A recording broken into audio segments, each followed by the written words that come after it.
Srdečne vás vítame na našom odbornom seminári nazvanom Piráti krásy, teda podľa skupiny, literárnej skupiny, ktorú, dá sa povedať, založili v spišsko-kapitulskom seminári traja adepti na kňazstvo.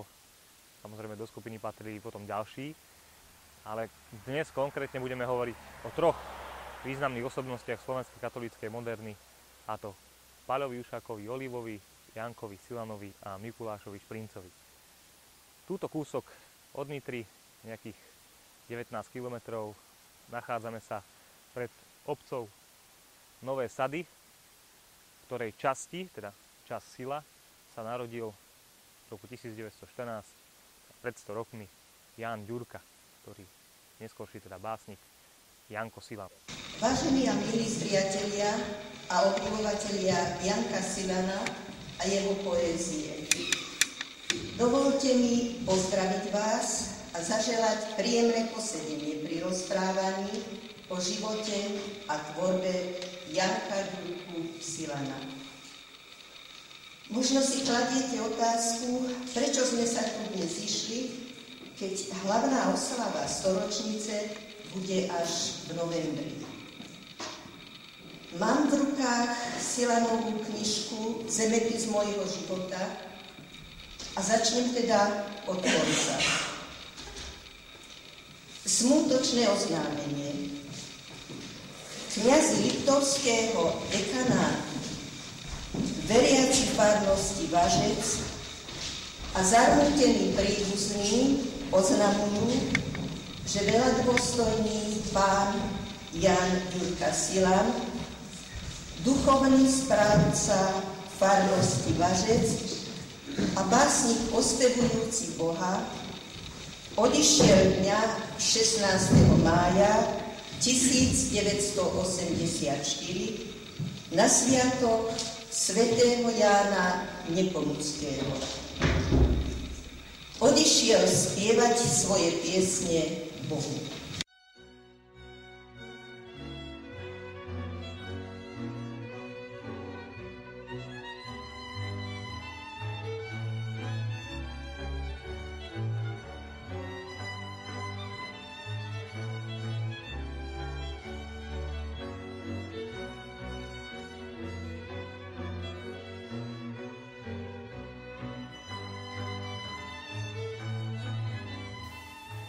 Na pedagogickej fakulte som študovala slovenský jazyk, ale musím povedať, že o Silanovi sme sa toho veľa nedozvedeli, len pár riadkov v dejinách literatúry bolo venované spisovateľovi.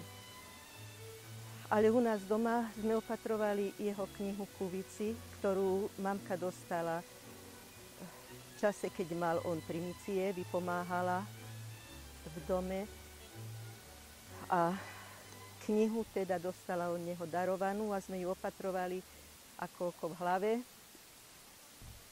Často som nej listovala, pretože tam boli veci, ktoré mi pripomínali aj moje rodisko, aj proste tie rozprávania mamine sa vlastne takto spájali aj so samotným básnikom a s jeho poéziou. Mama bola 1912 ročník, decembrová tiež, veľa jej roky padali, takže bola o čosi staršia, ale do školy chodili v malotriedke spolu a často hovorila o tom, aký Janko Ďurka býval. Na jar, keď sme odchádzali z Važca, kde sme boli s pani starostkou na slávnosti pri príležitosti 30. výročia úmrtia básnika. Veľmi nás oslovila tá aktivita Važťanov, že pripravujú raz do mesiaca také večery s poéziou Janka Silana. Tak sme si povedali, že by sa patrilo aj nám ako rodákom urobiť niečo podobné, iné.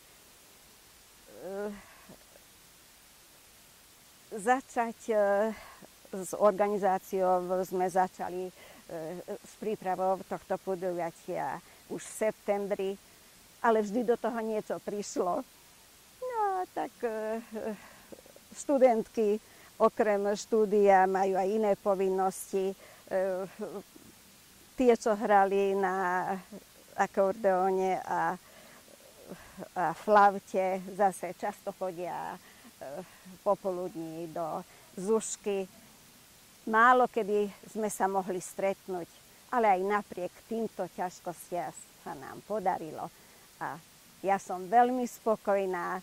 Ohlas ľudí je pekný, že takéto čosi tu už dávno nebolo. Takže radosť je obojstranná. No, na dôstojného pána Ďurku, Janka Silana si pamätám celkom dobre, lebo ja som mal to šťastie mu asi dvakrát ministrovať, keď bol na tých zriedkavých návštevách u svojho otca nebohého, ktorý bol našim kostolníkom. Čiže on nám bol šéfom ministranským. A keď sme boli v Huncúte, tak na nás polámal aj sviece, alebo raz sa mu podarilo aj tú palicu na Zasiňáku rozbiť, teda zlomiť na jednom galganovi. No a tak viem, že ten dôstojný pán Silan bol taký trošku fúfňavý hlas, trošku mal, by som povedal. No a bol taký trošku svojský, no iný, lebo my sme mali farára takého pedanta. Ten nám to všetko poskladal, proste. A on takto mi hodil ten uteráčik po obetovaní, keď si umýval prsty, že som ho ledva chytil, ale nič, to bola tichá omša, tak to sa zvládlo bez problémov. Tak to som mal také spomienky na neho dvakrát. No a potom už som ho moc nevidel, začal som chodiť do školy, do Nitry a... Janko Ďurka Silan je u nás v Nových Sadoch vnímaný jednak mladou generáciou, pre ktorých už sa dostáva do maturitnej otázky spomedzi básnikmi katolíckej moderny. A myslím si, že silnejšie vnemy predstavuje pre staršiu generáciu, ktorí ho zažili, keď ešte ako dieťa fungoval tu u nás v Sile, prípadne už keď ako vysvetený kňaz navštevoval našu obec. Tá generácia, ktorá je, tak povedať, mojou generáciou, veľmi nemala ako Janka Ďurku Silana spoznať. A ja osobne som prvýkrát o tom, že z Silu pochádza významný básnik katolíckej moderny, sa dozvedela pred 20 rokmi, keď pani učiteľka Fusková zorganizovala čítanie jeho básní a umelecké pásmo, ktorým sa pripomenula jeho tvorba. Pre mňa to bola novinka, bol to aj taký významný objav, pretože najmä vo vzťahu k dnešnej dobe si myslím, že jeho tvorba nám pomáha dospieť, že v jeho tvorbe nie sú spracovávané podnety kriklavé a hlučné, tak ako je to typické pre ten dnešok, a naozaj nás skôr nabáda k takému stíšeniu sa a zamysleniu.